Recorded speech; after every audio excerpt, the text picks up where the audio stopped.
Kui Tatsukool alustas 2002. aastal, tegutses meil ka beebikool Enel Seemani juhendamisel.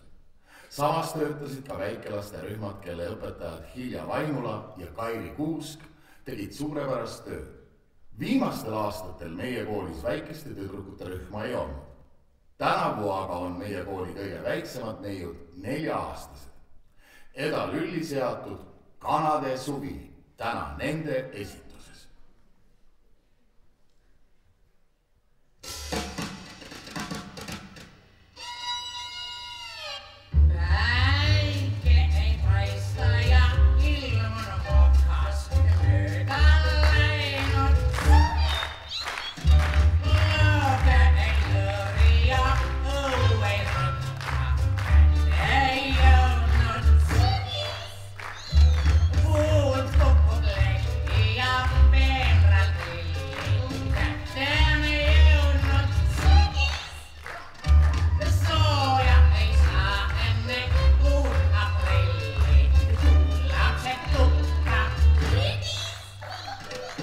Kevadel mä teatsen, et mä ei lähde juhlissa. Juhlissa aukosta.